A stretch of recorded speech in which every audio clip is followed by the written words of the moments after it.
Okay, we are live. Just waiting to go live on IG. Here we go. Good afternoon. Hello, everyone. Welcome to our second episode of Revive and Thrive.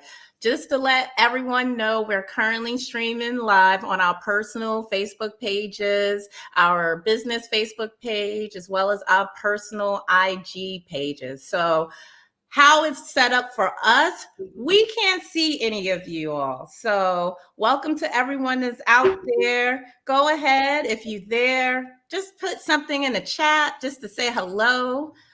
So we know that there's some breathing folks that are watching us today.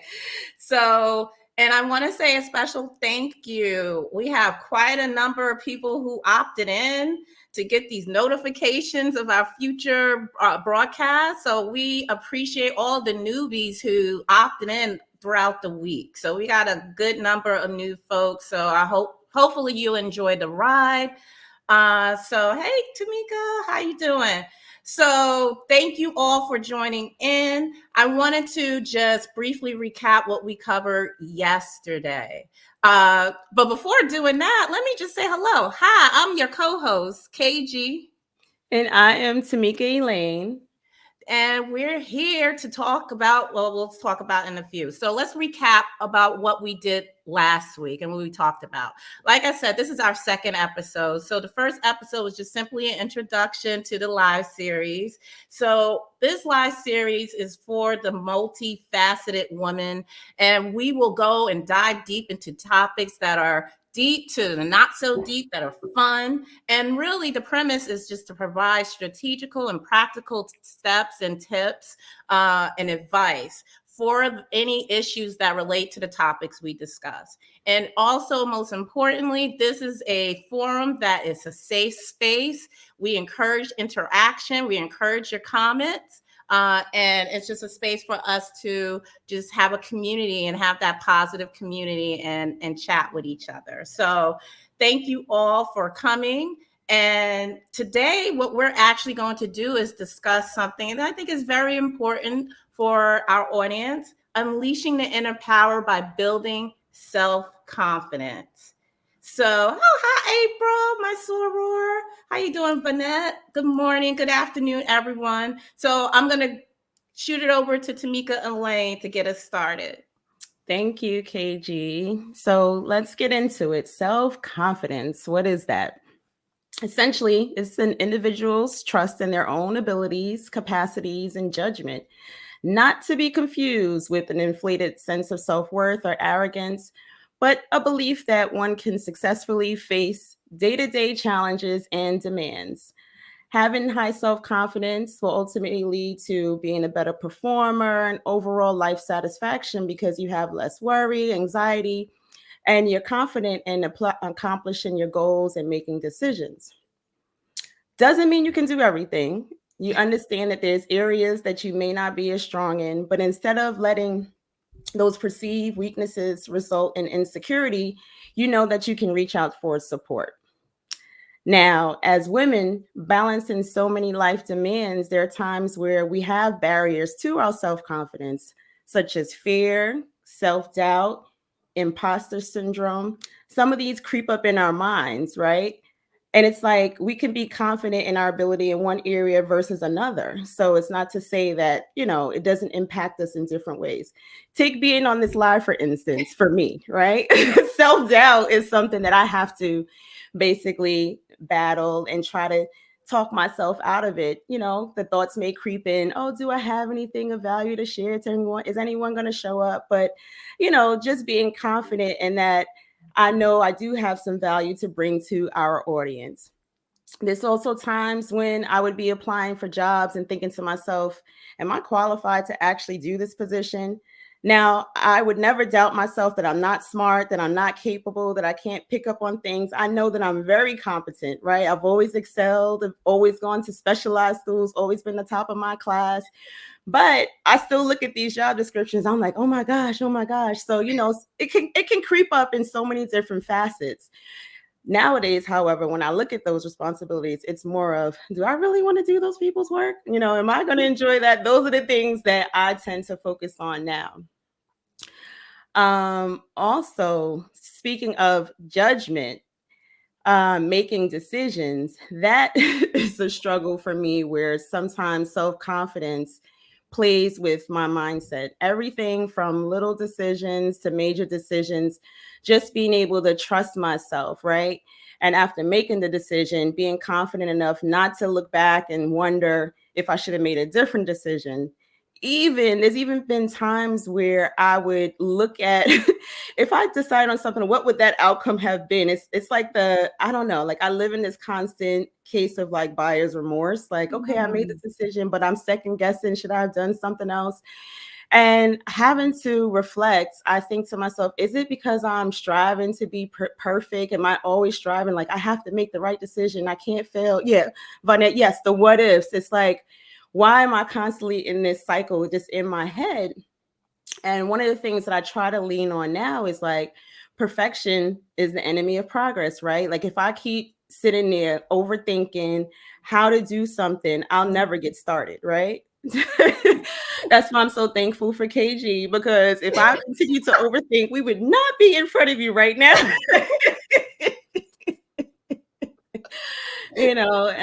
Another saying is perfection can be the thief of our joy, right? So it's like just getting into a better mindset and just being confident in ourselves and our abilities. As a caregiver, that's another area where it plays a major role for me to be confident. Like, this has been like a major life change for me, right? And I have to make decisions that affect my mom's, her personal care, her health care, her finances, legal matters. So, these are not, simple decisions. So it's like being confident enough in myself to know when to escalate, who to take guidance from, just basically, do the work that I need to do. And also knowing that I may not always make the right decision, but at least feeling confident that I took the steps that's needed. Yeah. Those are excellent points, Tamika. Before I go ahead, I just want to acknowledge, hey, Jason, how everyone. Tamika is amazing how we can mask our insecurities that others don't know, our internal struggles. Girl, if that you may be a plant, because this is a great segue to some of the things that I'll be speaking of as well. I think we are masters of that. So true, so true. So I love everything you said, Tamika, in terms of self-confidence. So true. I'm going to speak for the woman who's multi-layered. I like to refer to us like that. We're like real life onions. We have so many levels and layers. We also have, we're a true chameleon, so to speak. So what am I talking about here? Like, these kind of women may have all the confidence in the world in, let's say, an area or multiple areas of their life, or an area or two of their life. However, they may lack self-confidence in another arena or another area of their life. So, for example, maybe this woman is a true boss at work. Like, she flourishes when it comes to any managerial or strategic leadership position. And I know, Tamika, you talked about decision making. Well, that woman really doesn't have a problem with decision making in terms of her work. However, that woman may have some self-doubt or self-confidence issues when it pertains to her personal and or social environment. So she is that chameleon, that person that has the self-confident issues in those areas of her life. So sorry about that. Looks like I'm getting a package. So 3 categories I do want to dive into about that. So in terms of that, there are a category where there are issues that are within her realm of control that she can work towards being better at in terms of her self-confidence. And then there are areas where, look, there's just certain things that she just cannot change. So she's going to have to be able to be more accepting of certain things. And I'm also going to talk a little bit about, for all the parents who are out there, sometimes parenting can wreak havoc on your self-confidence. And I'll talk a little bit about that as well. So let me go back to the first category of things that are in the realm of a woman's control. So, like I said, that woman's a boss at work, but maybe her weight can be something that prohibits her to be a true, confident queen that she is in a social or a personal environment. And I'm going to be totally transparent. That was me. A lot of my adult life, I struggled with my weight all through my 20s. My 30s was like that. I didn't really get myself in order until I was turning 40. So I guess now 5-6 years ago, health-wise. So I remember all those times, putting on outfits, thinking, am I going to be cute? Let me get my Spanx, let me get my girdle in order to feel confident and things like that. And so what we're going to talk about in the next segment in terms of strategies for building self-confidence, we'll go over a method that can help if that is a realm of what you're going through or know someone going through that is allowing the weight, for example, to stop their self-confidence. So that's something in the realm of your control. So the other category example, there are things that are outside of your control, and it's just different things that you just have to set within yourself so that your self-confidence can grow. And again, I'm gonna be totally transparent. There are things like that I had to deal with myself. And I know you see one of them things. You see this big old forehead. I'm not, they call it a 5 head. It's big, it's out there. Yes, I have a big 5 head, whatever. So yes, my forehead is an example. I also have scoliosis. So my spine curves to the right, so if you were to look at my back, I have this little indent on my right side that I can't do nothing about. It's just me, so it's my scoliosis, the curvature of the spine, whatever. And also, I'm just being transparent. I ain't got no badunkadunk. I ain't got no big booty, whatever. So these are things I have to accept, my flaws or my quirkiness. And so when we are discussing strategies for building self-confidence, we'll go over some things that can help in that arena categories. Oh gosh, this is what happens when you go live, everyone.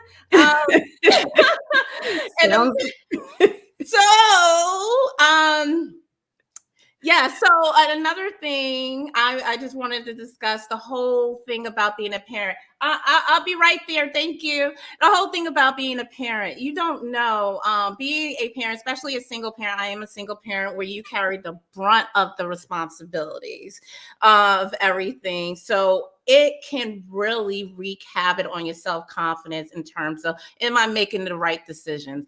I'm responsible for the overall development of my son and the education as well as his health. So, you don't want to mess him up. But I'm sorry for this. I know this is funny on a live, but I know. I mean, KG, go ahead and handle your business. I know some of y'all out here can relate to KG in terms of parenting. I mean, you're in charge of, this little person and making the right decisions to set them on track for their future, right? So I understand, Lady Vonette, go get your story. Hilarious. I know you can relate, Vonette.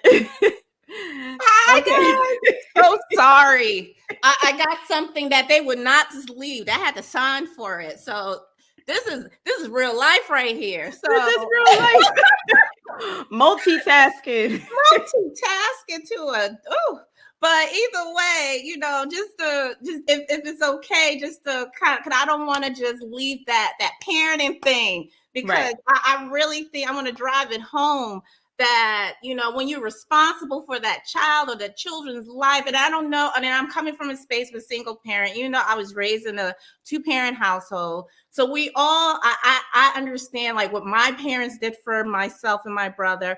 I understand what friends and loved ones are doing for their child. And I also understand there's plenty of books and resources to help you be the best parent you could be. But I don't care. Utilizing all of those resources, you're not going to know 100% of the time how to be a great parent, or the best or perfect parent.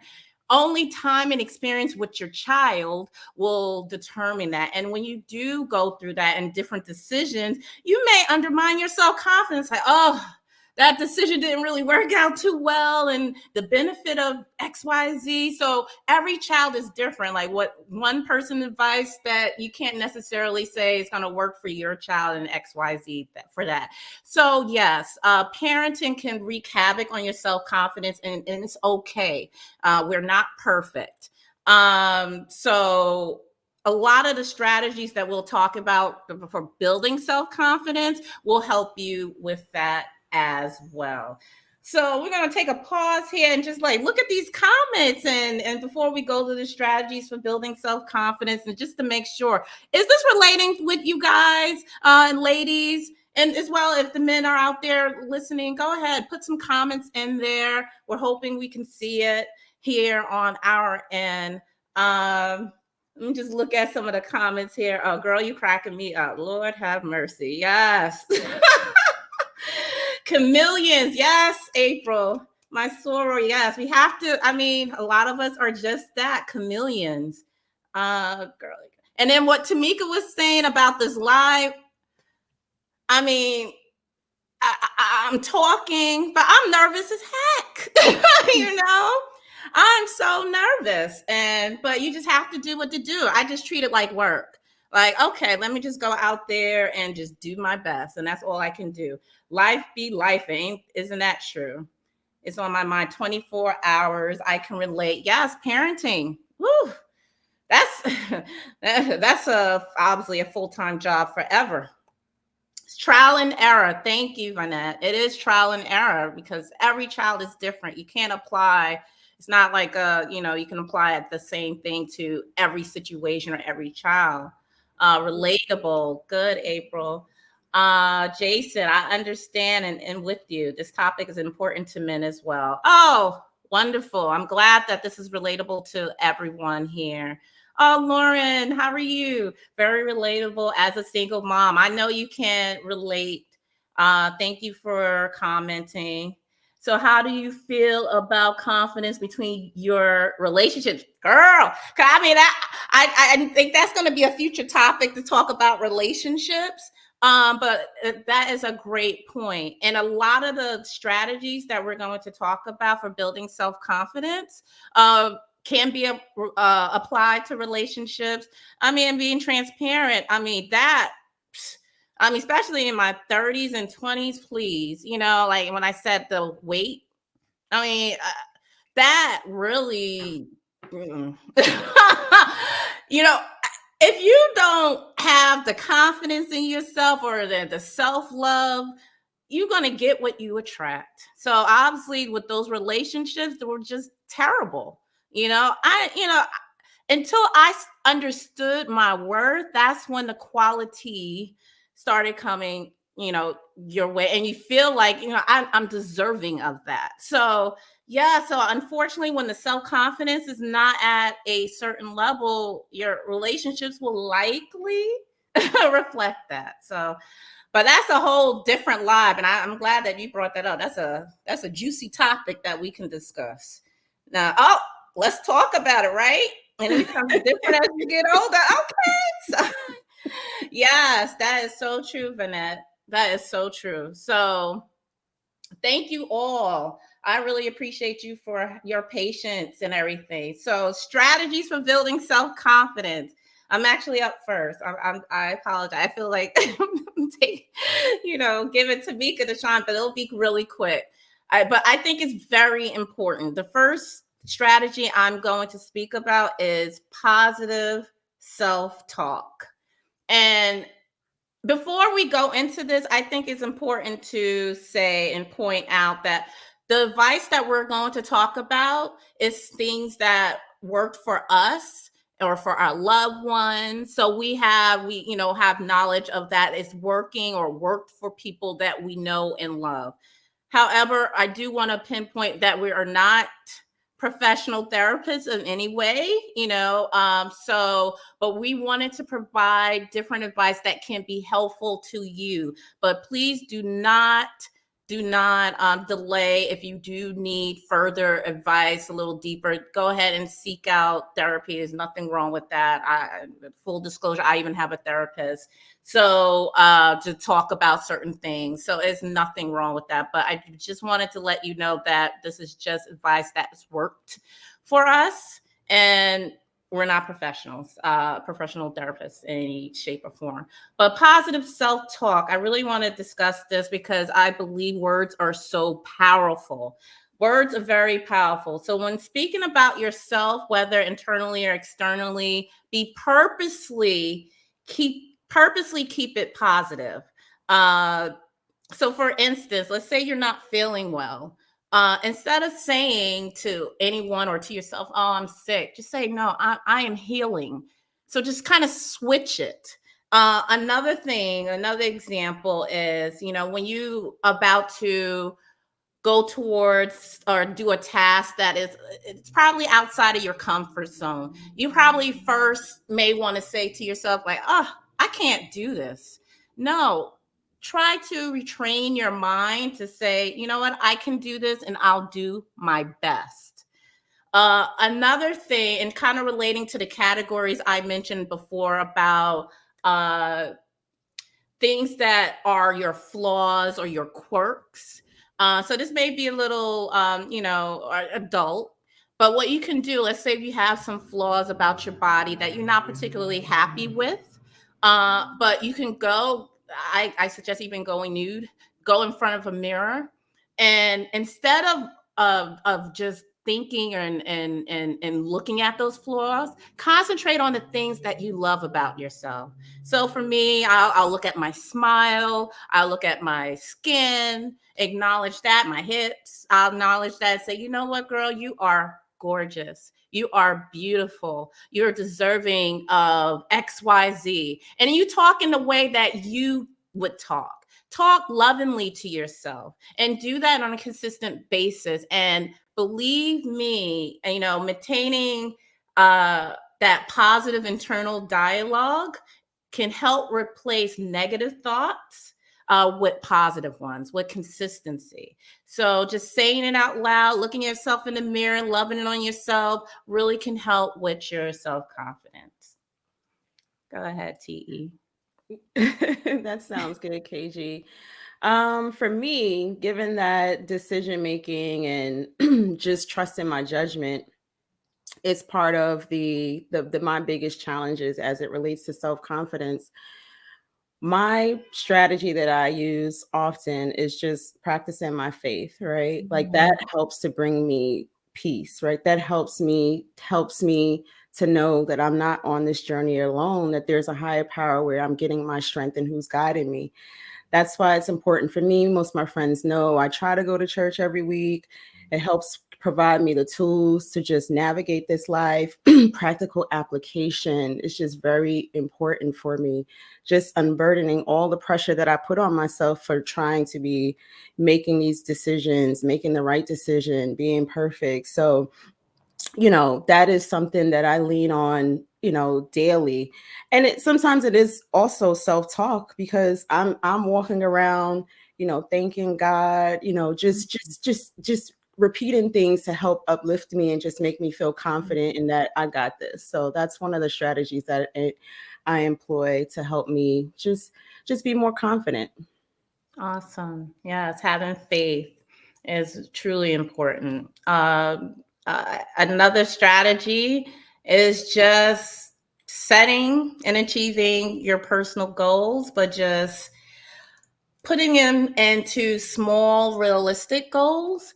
And I know people who work in the corporate setting have heard of SMART goals, but SMART goals really even can be helpful in your personal life. So for those who are not aware of the acronym SMART, specific, measurable, attainable, relevant, and time bound goals. So once you have all those facets of your goals, and we can utilize from the category I talked about previously, like any problems that are in the realm of you can change, like your weight. So if you institute this or the weight strategy, if you want to lose weight, you can set up SMART goals so to help you to achieve your bigger your biggest goal. So let's say if you wanted to lose 50 pounds. So you set up small goals, like for this week, if you're brand new to fitness, for instance, for your first week, you can say, you know what, today I'm going to commit to walk a mile. And then maybe by the end of the first week or the second week, you'll commit to walk and run a mile. And then you can move it on, whatever. And then you can make some commitments like, what, I typically don't eat vegetables. I hate them, but I'm going to commit to eat 1 cup of broccoli today. And then you can move it up, by week and so on. So it's very small, small little goals, but every single step is actually leading you to that biggest goal of losing 50 pounds or whatever that may be for you. And also celebrating yourself every time, for the smallest thing. Once you lose a half a pound, you better go ahead and clap for yourself for losing that half a pound. I'm That's right. yes, I'll be very serious, because guess what? You did something, you shifted your mindset, you turned something on to help you get to that goal of losing, the half a pound. So you should applaud yourself. And also, I would say give yourself grace whenever you are trying to set any kind of personal goal and setting in any personal goals, because we are all human. We're not going to be perfect, but give yourself grace. If you have a mishap, go back to whatever that SMART goal you set for yourself, and just continue along the path. And so whether you can apply this to learning a new skill or anything. So accomplishing these small goals can just boost your self-confidence and prepare you for larger tasks. Yeah. Again, on the line of decision making, research and planning, that will help you in feeling more confident in your decisions, right? Making the best decision with all the information you have available. That's what someone had to tell me once. I was, again, overthinking, is this right? And it's like, what more can you do, right? You did your research, you did your due diligence, right? You prepared. So just be confident in what you decided. Now, it doesn't mean that it's always going to pan out as you intended, but at least you did your best. And if you need to adjust things and making decisions going forward, that's what you're going to do. I mean, personally, one of the instances that I guess, I don't know, it was very much a blow to me, to so much so that I didn't even want to talk about it, and it was just, it was involving making a legal decision as a caregiver. You consult an attorney, you're working with someone and you think you're doing everything, and then you find out something was missing, right? So my first thought was like, can I sue her? And I consulted another attorney and was told that no, I couldn't do that. But, I just had to pick up the pieces, work it all out myself, which I did. But, so sometimes it doesn't pan out, but you do your best, you put in the resources, you put in the work, and you just deal with it as you can.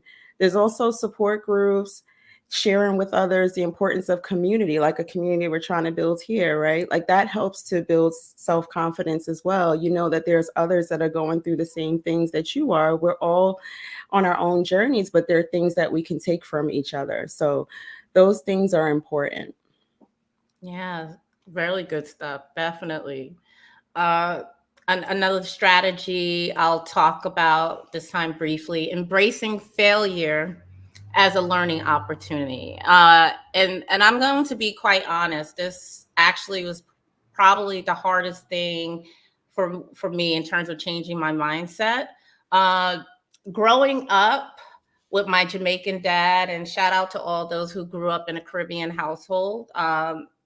He always implanted in my head that anything less than an A is failing and it's not acceptable. It shouldn't be done. So I always encountered that through life. Like Tamika, similarly, growing up, I always was used to doing well, super well in school, straight A's, whatever the case may be. But of course, when you get to adulthood, although, like I mentioned, a certain facet of my life, like say work life, was always good, but there was other areas that, I did not do well with, and I didn't know how to deal with that, because it's just like, oh no, that's a bad thing. I'm thinking of my daddy, like, oh, that's unacceptable. So, like, for instance, I always wanted to be an entrepreneur. I obviously worked many years in corporate America. So many instances when trying to start something new, like one when I couldn't raise enough capital for a venture I wanted to go into, I just completely shut down and just didn't even proceed with that anymore, because I was like, oh, I'm a failure, blah, blah, blah, blah, in that instance. So instead of the right appropriate thing was just kind of just rethink about that particular business, think of something, be able to launch the business in a more cost-effective way. That's the approach I should have thought about, and understanding why I didn't get the capital, and like, oh, okay, so you have to, or you should, accept failures as a learning opportunity or a lesson in life. And it's not a means for you to quit. It's just a means for you to just rethink things and then continue to go forward. That's all I'll say. Amen. And April, I like your comment here. God bless our parents. They did their best, but some of it was traumatizing. Indeed. Indeed. Physical exercise is another strategy to help just increase our self-confidence, right? Having this regular activity, it boosts our mental well-being. Whether it's a brisk walk, yoga, high intensity workout, you could even dance, whatever it needs to be to kind of get your mojo, release those endorphins and just improve your mood and your confidence, So it's very important. We encourage you to include a regular workout regimen in your schedule, whatever that may be for you, whatever you may like in terms of activity. The important thing is just to get moving, and you'll hopefully see the change that it has in just your attitude, your mood, and your self-confidence. Yeah. And just lastly, another strategy, kind of, I think it goes hand in hand. Fitness is another realm of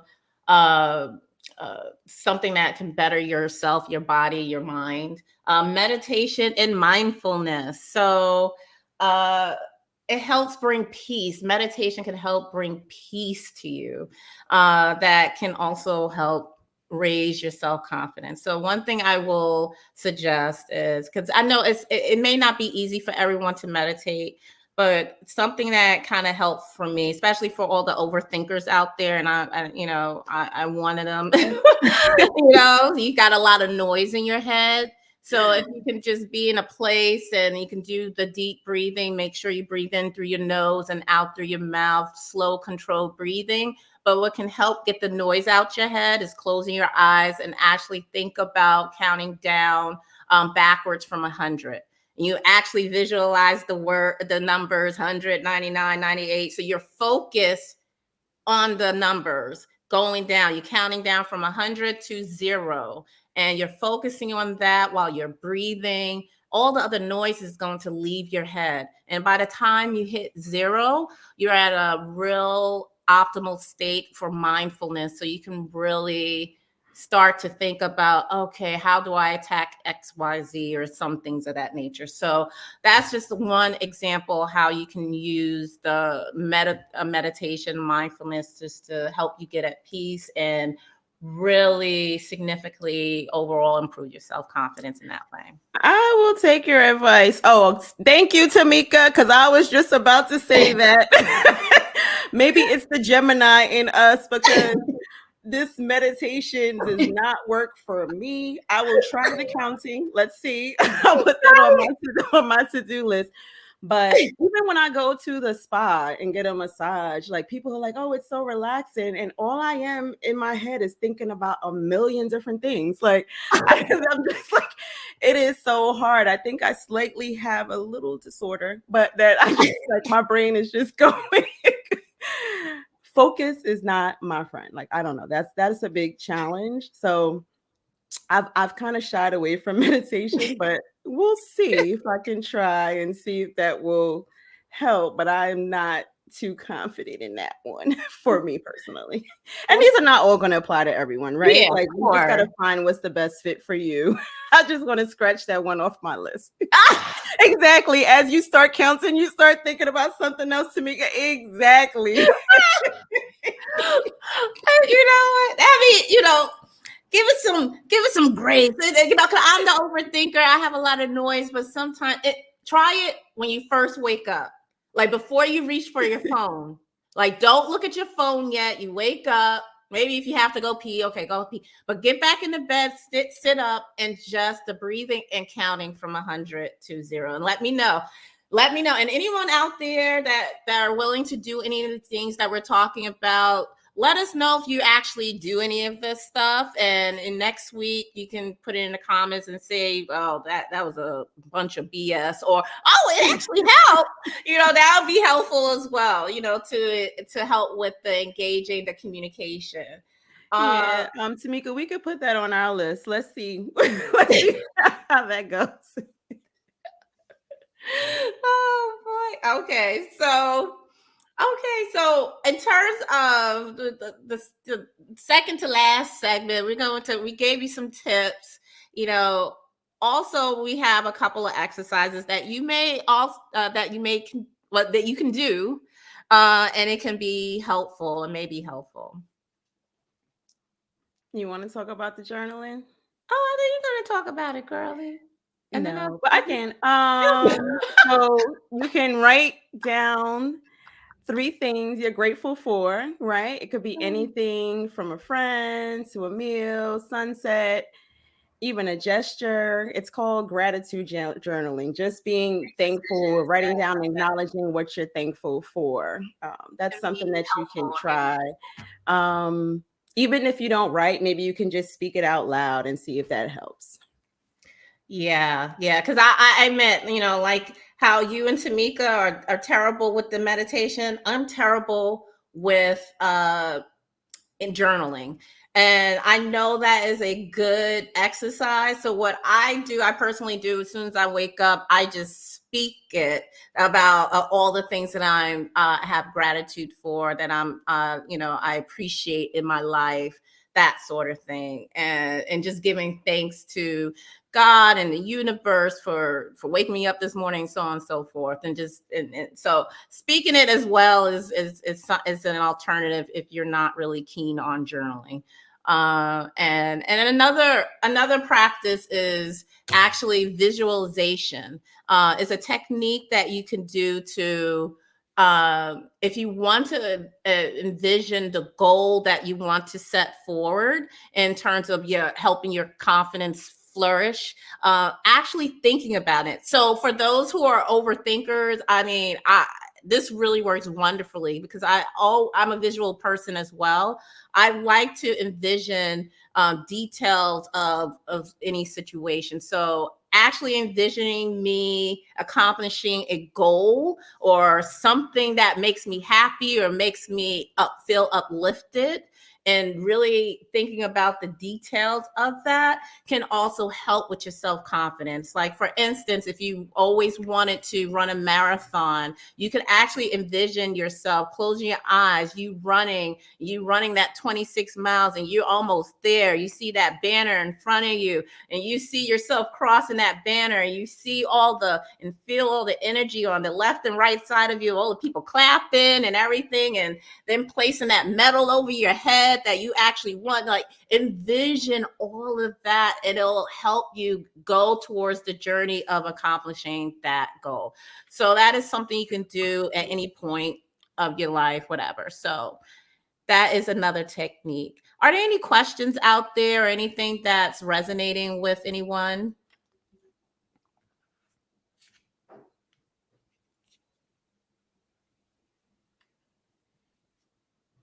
I think everyone has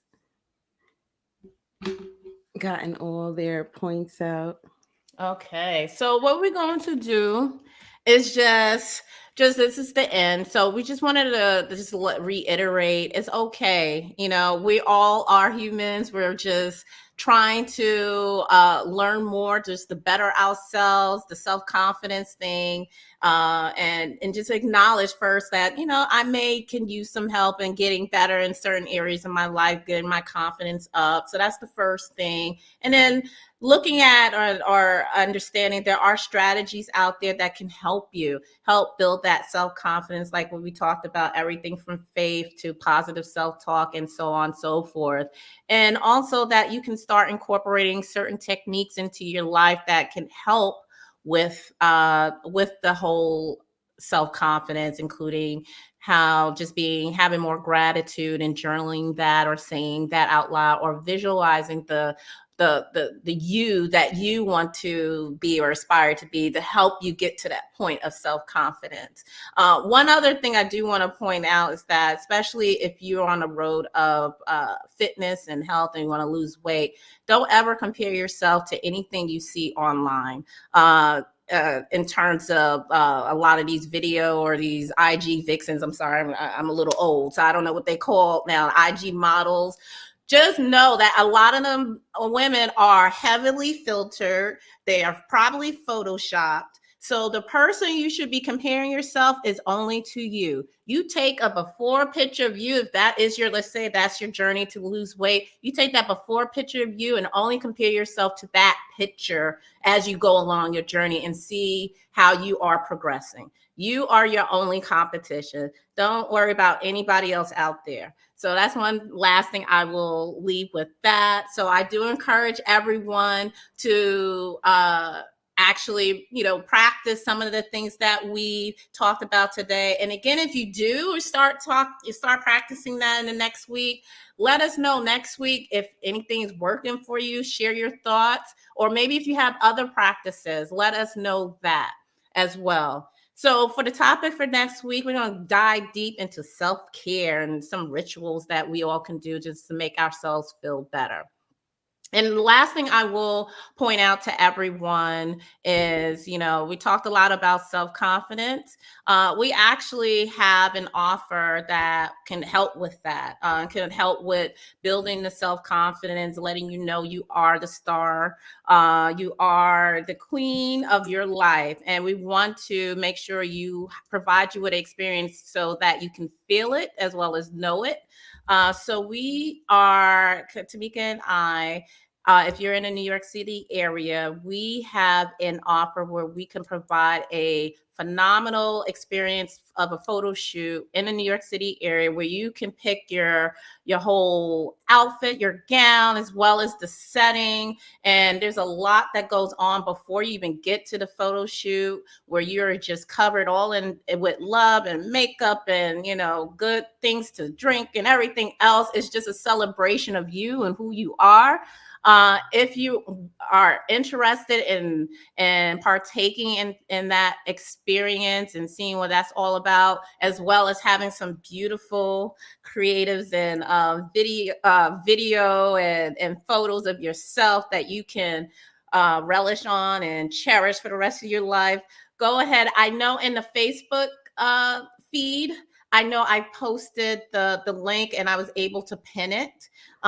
You can go ahead and click that link and just click the link and schedule a call with us, a Glam Escape call, and we can talk about how to curate a unique experience just for you. Just for you. So go ahead and do that. And again, I do encourage everyone to opt in. Again, that link should be in the description of the Facebook Live, as well as if you're on IG, you can go to our personal pages and the link, you should be able to opt in as well. But that's all we had today. And I thank everyone for joining. Thank you. Oh, We will see okay. you next week. Okay, girl. All right, everyone. Thank you so much for entertaining us for another Saturday, and we'll see you next week. Thank you, guys. Take care. Take care.